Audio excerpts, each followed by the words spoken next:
So, Tracy, we are several weeks into shelter in place, so lockdown. People have been working home from home for weeks, and I'm still hearing a lot of frustration, especially people with families and kids. They're trying to work within their own work schedule, trying to help their children with their school schedule.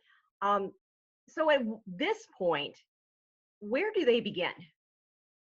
Right. So in terms of working from home and you have families, you have partners, spouses, you need to start thinking about organizing your space into zones and spaces. What are the business zones? Whose space is where for their office? Where are the leisure zones? And does everybody understand the rules? And I think that's really important because we're used to schedules. Our days were organized with schedules and we knew exactly what we were supposed to do. And so now we have to replicate a different kind of schedule at home. And so, for example, where is your office space going to be? When are you going to be in that space?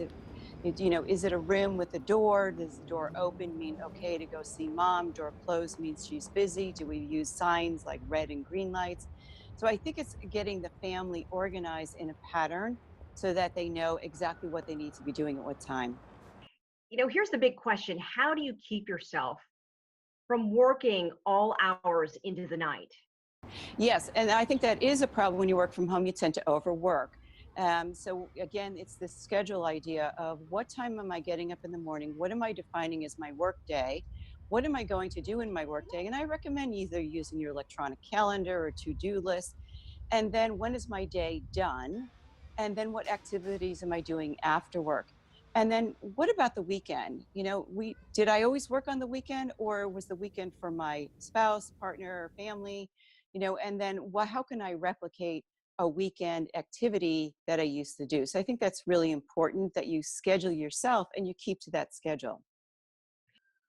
Do you have any advice for executives who are trying to manage their teams who are working at home, but also trying to manage their own expectations?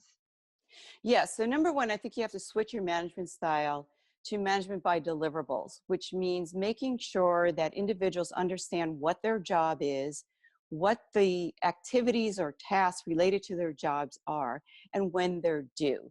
In the past, right, the old school days, you showed up in the office, you try to come in early, you try to stay late, you nudge, bump into each other, and that creates activity. Now you have to be much more defined and it's much more efficient. And a lot of people actually really appreciate that structure. So I, as a manager, need to create predictability. So if you have staff meetings on a Monday, set up a Monday staff meeting, a Wednesday check-in, a Friday wrap-up meeting. Also say create social activities for people who just want to vent like they used to in the office and just drop in. So maybe it's a virtual coffee before work or an open brown bag lunch in an afternoon.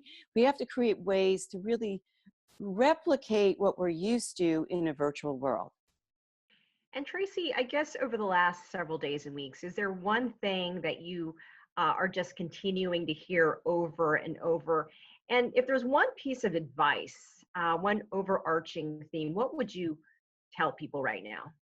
Right. So I would say definitely experiment and explore this working from home as permanent. I am talking to corporate leaders and also to managers and employees, and the message is coming across the same. I didn't think I could do it at the corporate level because I was worried about trust and I was worried about risk, right, of security, of connecting people. But now that I'm forced into it, I see the benefits of it. And I might even think that it's more risky to reopen my office given the circumstances. So what I could do is continue at least large segments of my company being remote. On the employee side, what I hear is I've always wanted to be remote because I'm forced into living in a zip code down the street from the office and it's very expensive and the space is small. By going remote, now I can have a healthier lifestyle, more balance, and now I don't necessarily have to live down the street from the office. And so I'm hearing a lot of people saying it's taking time, but the longer this lasts, the more I'm realizing, oh, I'm getting the hang of it, I understand it, and I'm finding a lot of value in it. So I think if people continue with this, you might find that more companies and individuals might prefer it.